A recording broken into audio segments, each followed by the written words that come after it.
चीन विश्व भर में अपने बनाए सामान को निर्यात करता है और उनमें से भारत भी एक है। व्यंग के तौर पर भले ही हम हमेशा कहते आए हों कि चाइना का माल ज्यादा टिकता नहीं है, लेकिन फिर भी सुबह से लेकर रात तक हम सभी दर्जनों आइटम चाइना के इस्तेमाल करते हैं। व्हाट्सएप यूनिवर्सिटी पर भले ही त्योहारों के समय चीनी सामानों का बॉयकॉट करने के मैसेज आते रहे, लेकिन सस्ता और आकर्षक होने के चलते आखिर में हमारा मन चीनी सामान मोह ही लेता है।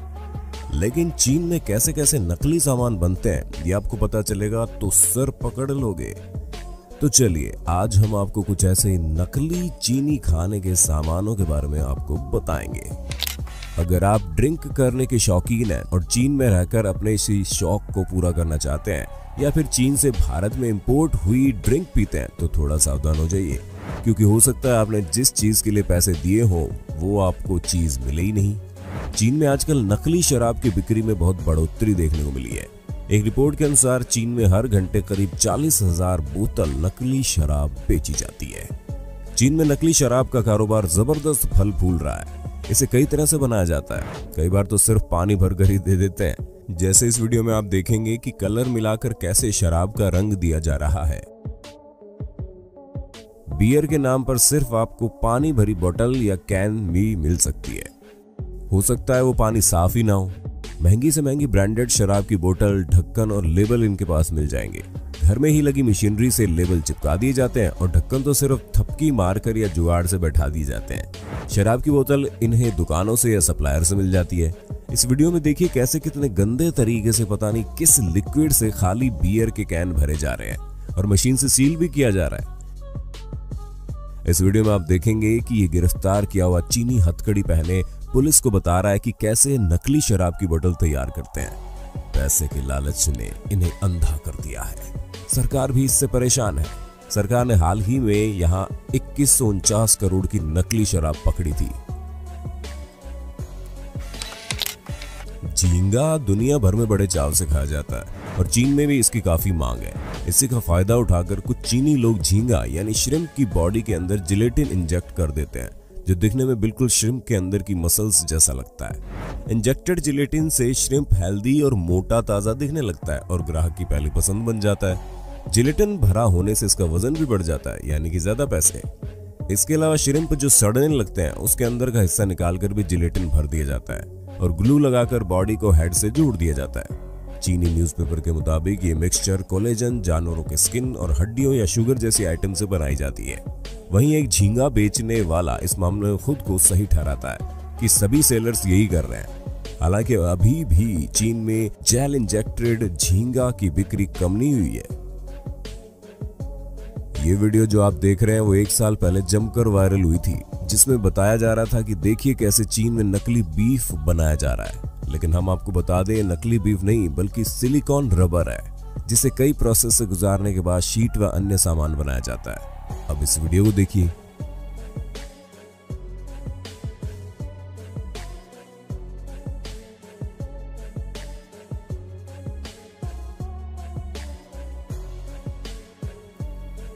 इस वीडियो को भी ये बोलकर वायरल किया गया कि देखिए कैसे ये आदमी फेक बीफ तैयार कर रहा है। लेकिन आपको बता दें, ये वैक्स और कुछ कलर का इस्तेमाल करके डिस्प्ले या फोटोग्राफी के लिए ऐसा बीफ बना रहा है, ना कि बेचने के लिए।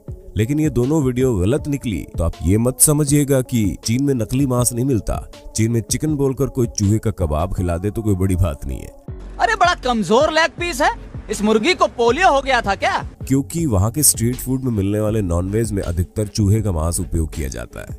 पोर्क को कुछ केमिकल से ट्रीट करके ये मन मुताबिक बीफ या मटन बताकर बेच देते हैं। चूहे, उदबिलाव, लोमड़ी या दूसरे जानवरों के मांस में नाइट्रेट, जिलेटिन और लाल रंग मिलाकर वह मटन बताकर बेचा जाता है। ऐसे 1000 लोगों को पुलिस ने 3 महीने में पकड़ा भी। लेकिन अब चाइनीज लोगों ने पैसे कमाने का ऐसा नया तरीका निकाला है जिसमें पकड़े जाने का खतरा भी कम है और पैसे भी ज्यादा है। दरअसल अब ये लोग मांस के अंदर पानी इंजेक्ट कर रहे हैं, जिससे मांस का वजन बढ़ जाए और तोलने में इनकी कमाई ज्यादा हो। कीड़े से लेकर मछली तक ये लोग इंजेक्शन से या मशीन से पानी इंजेक्ट करके इसका साइज बढ़ा देते हैं। लेकिन ये मत समझिए कि ये साफ पानी होता है। ये पानी बैक्टीरिया वाला बहुत गंदा पानी होता है। लेकिन जल्दी पैसे कमाने की धुन में इन्हें ये समझ में नहीं आता कि लोगों की जान के साथ खिलवाड़ क्यों कर रहे हैं। चीन के जगमगाते होटल और रेस्टोरेंट्स, इनकी पूरी दुनिया में मिसाल दी जाती है। सच्चाई तो ये है कि इनमें से कई होटल्स ऐसे हैं जहां गटर से इकट्ठा किए हुए तेल से खाना बनता है। दरअसल यहाँ स्ट्रीट फूड वेंडर्स और सस्ते लोकल होटल खाना बनाने में गटर ऑयल का इस्तेमाल करते हैं। 2013 में रेडियो फ्री एशिया ने गटर ऑयल प्रोडक्शन का वीडियो जारी कर सनसनी फैला दी थी। इसमें बताया गया था कि ऑयल प्रोडक्शन से जुड़े लोग होटल्स के आसपास गटर के मेन होल को खोलकर उसके वेस्ट को बकेट में भरते हैं। इस वेस्ट में बचा हुआ खाना, एनिमल पार्ट्स और मल जैसी गंदी चीजें होती है और फिर इस वेस्ट को प्रोसेस करके जैसे उबाल कर जब तेल ऊपरी सतह पर आ जाता है तो इकट्ठा कर लिया जाता है और बड़ी बड़ी टंकियों में स्टोर करके खाने पीने के सामान बेचने वाले स्ट्रीट वेंडर्स को सस्ते में सप्लाई कर दिया जाता है। 2011 तक हालात यहां तक पहुंच गए थे कि हर 10वां स्ट्रीट वेंडर खाना बनाने में गटर ऑयल का प्रयोग कर रहा था, जिससे पेट में दर्द, दस्त जैसी बीमारियां हो सकती है। यही नहीं, इसके कारण पेट का कैंसर और विकलांग होने की भी संभावना है। 2012 चीन के गटर ऑयल स्कैंडल के लिए जाना जाता है, जिसमें 100 से ज्यादा गटर ऑयल मैन्युफैक्चरर और 800 लोगों को पकड़ा गया। उसके बाद गटर ऑयल को लेकर कड़े कानून बनाए गए, जिसके तहत उम्र कैद से लेकर मृत्यु दंड तक का प्रावधान रखा गया। लेकिन गैर कानूनी तरीके से कहीं ना कहीं ये काम आज भी चालू है। एक बार अपने घर में इस्तेमाल होने वाले तेल की जरूर जांच पड़ताल कर लें, कहीं वो भी चीन से इंपोर्ट तो नहीं हुआ।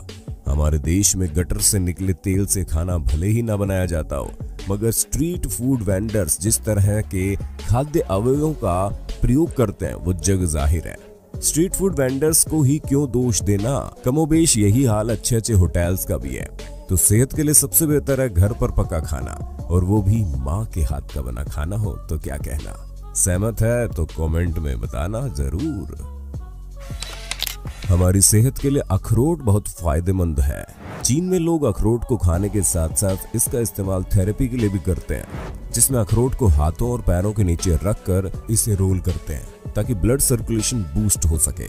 इसी थेरेपी के कारण चीन में अखरोट के भाव एक बार अचानक बढ़ गए।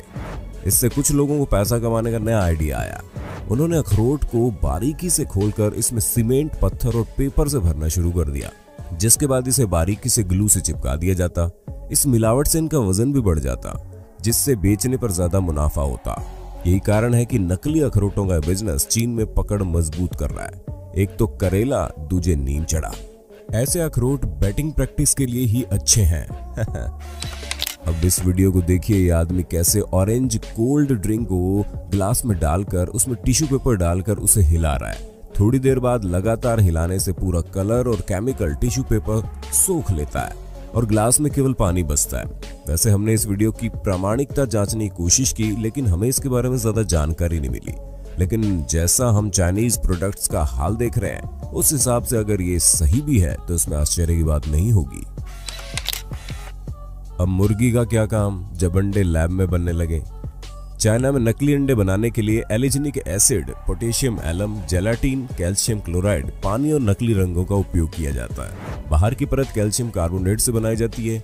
इन अंडों के अलावा प्लास्टिक और कागज के चावल और प्लास्टिक पत्ता गोभी वाली तो आपने सैकड़ों वीडियो सोशल मीडिया पर देखी होगी, कैसे इन सबको बड़ी आसानी से तैयार करके बेच दिया जाता है।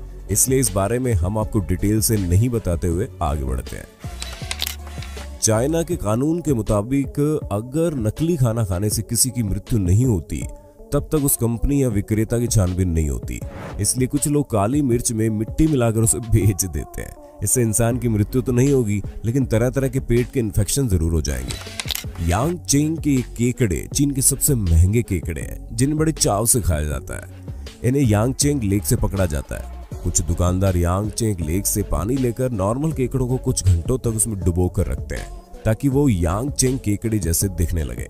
कई दुकानदार नॉर्मल केकड़ों को यांगचेंग जैसा बनाने के लिए केमिकल्स का भी इस्तेमाल करते हैं। यांगचेंग लेक से हर साल 3000 टन केकड़े निकाले जाते हैं। वहीं दूसरी ओर यांगचेंग बताकर हर साल 1 लाख टन केकड़े बेचे जा रहे हैं। यानी 300 में से सिर्फ एक ही असली यांगचेंग केकड़ा बेचा जा रहा है। इसे रोकने के लिए सुजोऊ क्रैब बिजनेस एसोसिएशन ने इन केकड़ों में स्पेशल न्यूमेरिकल कोड वाले टैग लगाने शुरू किए। हालांकि जालसाजों ने इन टैग्स की भी नकल कर ली, जिस कारण ये प्लानिंग फेल हो गई। चीन में 2 तरह के मिलावटी शहद बेचे जाते हैं। एक को असली शहद में शुगर सिरप, चुकंदर या राइस सिरप मिलाकर बनाया जाता है। दूसरा होता है नकली शहद। ये असली शहद से भी ज्यादा असली लगता है। इसे पानी, शुगर, फिटकरी और रंग मिलाकर बनाया जाता है। सिर्फ 10 युआन करीब 100 रुपए में 1 किलोग्राम नकली शहद बनाया जा सकता है। मार्केट में से 60 युआन यानी कि 600 रुपए में बेचा जाता है। प्रत्येक माँ बाप अपने बच्चों को दूध पीने के लिए एनकरेज करते हैं और ये भरोसा दिलाते हैं कि दूध पीने से बच्चे स्वस्थ और मजबूत होते हैं। लेकिन चीन में कुछ टाइप के बाहरी दूध से बचा जाना जरूरी है। चीन के बाजारों में ऐसे कई टाइप के दूध मिलते हैं जिससे एक बच्चे की जान भी जा सकती है। 2008 में पाया गया कि बाजार में मिल रहे दूध में मेलामाइन मिलाकर स्टोर में बेचा जा रहा है। मेलामाइन खाने में प्रोटीन को बढ़ाता है और इलीगल डिल्यूशन को कवर करता है। मेलामाइन केमिकल आदमी और जानवरों के गुर्दे फेल करने या गुर्दे की पत्थरी बनाने का सबसे बड़ा कारण है। 2008 की घटना के बाद चीन में हजारों माता पिता ये जानकर हैरान हो गए थे। वे जो अपने अपने बच्चों को खिलाया पिला रहे थे वो नकली दूध था। इस दौरान इससे करीब 3 लाख बच्चे बीमार हुए और कई की जान चली गई। मिल्क पाउडर की कंपनीज ने अपने फायदे के लिए कई बच्चों की जिंदगी के साथ कारोबार किया। यहाँ ये नहीं कहा जा सकता कि चीन में सभी दूध खतरनाक है, लेकिन उनमें से सही विकल्प को चुनना जरूरी है। उम्मीद है हमारे द्वारा दी गई जानकारी आपको पसंद आई होगी। आगे भी ऐसे वीडियोस देखने के लिए कमेंट में पार्ट 2 जरूर लिखना और ये जरूर बताएं कि ऐसे मिलावटखोरों के लिए सही सजा क्या होगी।